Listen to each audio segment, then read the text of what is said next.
Të dashur vëllezër hierark, të nderuar autoritete lokale, deputet dhe miq të ftuar, të dashur besimtarë të Dioqezës Korçës.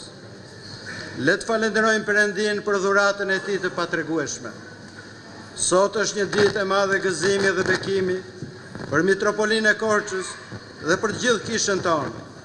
Jemi mbledhur në këtë kishë katedrale dedikuar ngjalljes së Krishtit për të fronuzuar mitropolitin e ri, hirësinë e tij Anastas, një bir të devotshëm të kishës sonë, që sjell në këtë detyrë të shenjtë një kombinim përvojash dhe përkushtimi shpirtëror.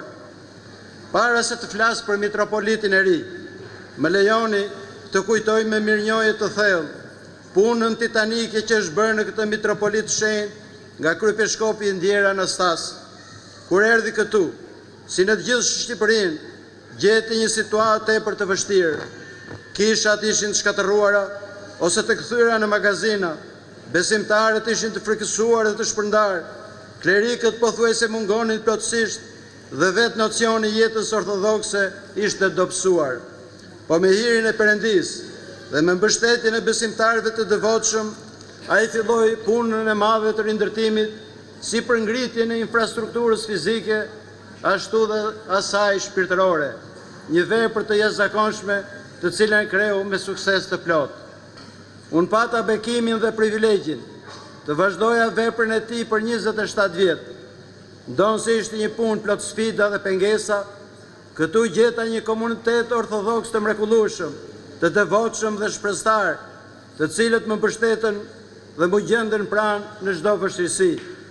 Vitet që kam kaluar këtu janë ndër më të bukurit në jetën time, dhe Korça, si edhe çdo qytet e fshati kësaj mitropolie, çdo kishë, çdo enori dhe çdo familje besimtare janë dhe do të jenë përgjithmonë në zemrën time.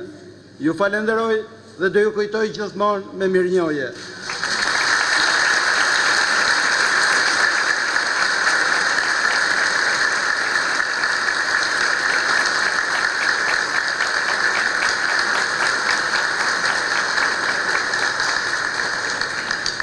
Hirësi, vëlla dhe beshmështarë në Krishtin. Ti vjen në këtë mitropoli në moment të rëndësishëm. Themelet janë hedhur, strukturat janë ndërtuar, por puna për forcimin dhe thellimin e besimit duhet të vazhdoj me intensitet të ri. Dhe ti je personi i duhur për këtë mision.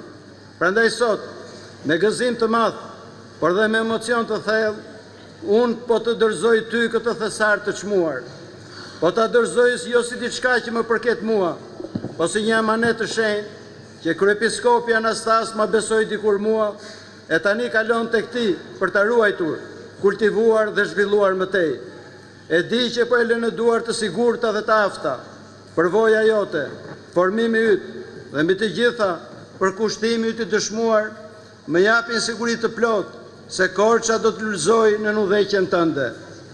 Dhe këtu duhet të ndalem pak më gjatë tek shembulli yt personal, sepse është veçanërisht frymëzues për kohën tonë. Ti kishe një karrierë të shkëlqyer në botën e biznesit. Për 12 vjet ke punuar në banka prestigjioze, ke mbajtur poste drejtuese, ke pasur një të ardhme të sigurt dhe të ndritur në aspektin material. Shumë të rinj sot do të ishin të kënaqur me gjysmën e asaj që ti kishe arritur. Por në vitin 2017, në kulmin e suksesit profesional, ti dëgjove thirrjen e Zotit, eja pas meje. Dhe ti, si Matheu të Agrambledhës, si Pietri dhe Andrea Peshkatar, lej gjithçka dhe ndoqe Krishtin. Kjo nuk është thjesht një histori personale, është një mesazh i fuqishëm për shoqërinë tonë materialiste, që mendon se lumturia gjendet në para dhe pushtet. Vendimi yt për të lënë karrierën bankare e për t'ju përkushtuar kishës është dëshmi e gjallë se Krishti vazhdon të thërras njerëz në shekullin e 21, dhe se ka ende njerëz të guximshëm që i përgjigjen kësaj thirrje. Ti je prova e gjallë se fjalët e ungjillit janë të gjalla dhe vepruese, se nuk është një relikti së kaluarës, po forcë transformuese për të tashmen dhe për të ardhmen. Rruga jote drejt këtij momenti ka qenë e gjatë. Linde në Vlorë në vitin 1979, që i ri tregove etje për dije, duke studiuar fillimisht në Athinë për gjuhën greke, pastaj studiove në Universitetin e Florës, duke marrë diplomë në administrim biznes, master, gjatë viteve 2001-2005. Këto studime të dhanë një formim të gjerë intelektual dhe kulturor. Aty të shpirtëror, Kozma Qirio, ky shërbëtori për ullur, për madhështori kishës sonë, martiri heshtur i viteve të komunizmit, të pagzoi në vitin 1992, duke hedhur në zemrën tënde të njom, faren e dashurisë për Krishtin dhe kishën. Nga ai mësove se besimi vërtet nuk qëndron në fjalë të mëdha, por në vepra të vogla dashurie. Mësove se kisha mbjetoi jo me politikë dhe diplomaci, por me lutje dhe sakrifica. Bashkëpunimi yt me të paharruarin mitropolit Ignat të Beratit ishte një tjetër shkollë formimi, ku mësove nga urtësia dhe përvoja e tij shpirtërore.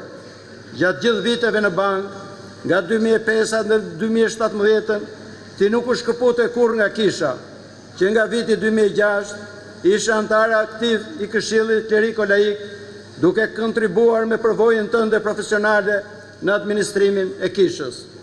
Kur më në fund ju përkushtove plotësisht kishës në vitin 2017, përparimi yt ishte i shpejt por i natyrshëm, i paharruari kryepiskopi Anastas, duke parë përkushtimin tënd të dorëzoi brenda 2 vitesh nga djakon në Prift dhe më pas në Arkimandrit. Kjo nuk ishte thjesht avancim hierarkik, po njohje e përkushtimit tënd të plot. Çdo dorëzim ishte jo vetëm një akt liturgjik, por një moment formimi, një transmetim përvoje dhe urtësie. Nga mësimi i Zotit tonë Jesu Krisht, nga jeta shpirtërore e kishës sonë në shekuj, si dhe nga paraardhësit tanë, mësojmë se një atë shpirtëror duhet ta udhëheq grigjën e tij me dashuri dhe përkushtim. Mësojmë se bariu i vërtet nuk sundon mbi grigjën, po i shërben, se dashuria baritore nuk është abstrakte, po konkrete. Është të vizitosh të smurin, të ushqesh të uriturin, të veshësh të zhveshurin, të ngushëllosh të pikëlluarin, të forcosh të doptin, të mësosh të paditurin e të udhëheqësh të humburin. Gjithashtu mësojmë se si të kombinohet urtësia me thjeshtësinë, autoriteti me përurtësinë, vizioni me realizmin, dhe se si të ndërtojmë jo vetëm ndërtesa kishash, po dhe tempuj shpirtëror në zemrat e njerëzve. Se gjithmonë duhet të themi të vërtetën, por siç na mëson Shën Pavli, të themi të vërtetën në dashuri, jo në urrëtie.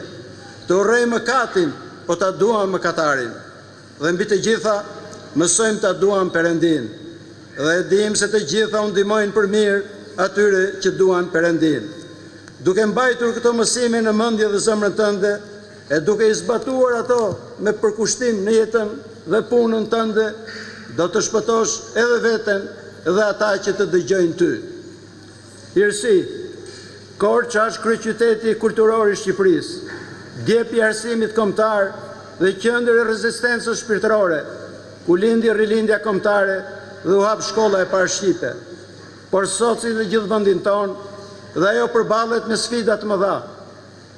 Emigrimi masiv i të rive, plakja e popullsisë, vështirësitë ekonomike, ndikimi i sekularizmit, humbja e vlerave tradicionale dhe dobësimi i familjes, e cila është shtylla për të pasur një shoqëri të shëndetshme dhe funksionale.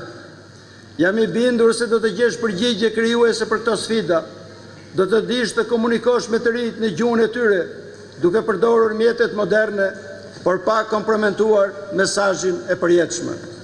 Përvoja jote, si drejtor ekzekutiv i Logosit, antar i bordeve të klinikës Ungjillizimi dhe shkollës Frym Dashurie, si dhe detyra si protosingjell i kryepiskopatës, kanë dëshmuar aftësinë tënde për të udhëhequr institucione arsimore dhe për të kuptuar edhe dimensionin social të Ungjillit. Ndërsa studimet teologjike në Universitetin Logos të kanë dhënë thellësi në doktrinën dhe në jetën shpirtërore.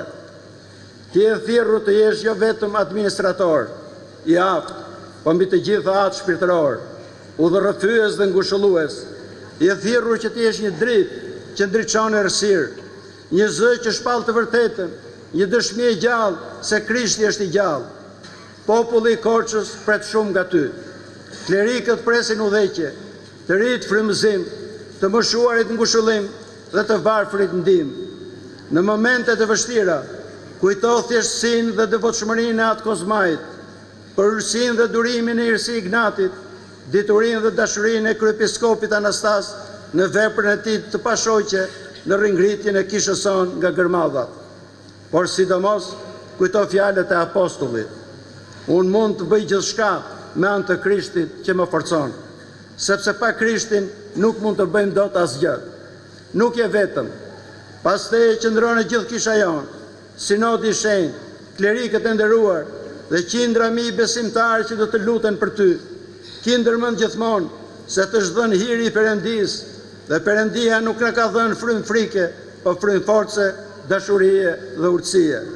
Së bashku do të vazhdojmë detyrën e shenjtë që na është besuar. Le të lullëzojë mitropolia në drejtimin tënd. Le të bëhet Korça qendër rrezatimi shpirtëror për të gjithë vendin tonë, model për gjithë botën ortodokse. Ju uroj jetë gjatë dhe të frytshme në vreshtin e bekuar të Zotit dhe Perëndisë son Jesu Krisht. Axios.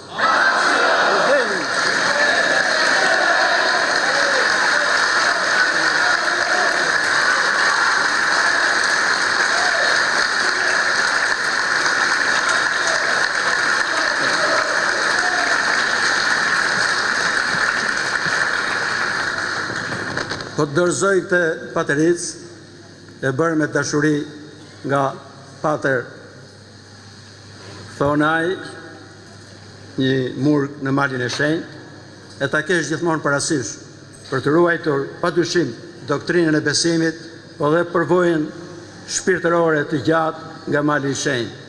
Axios.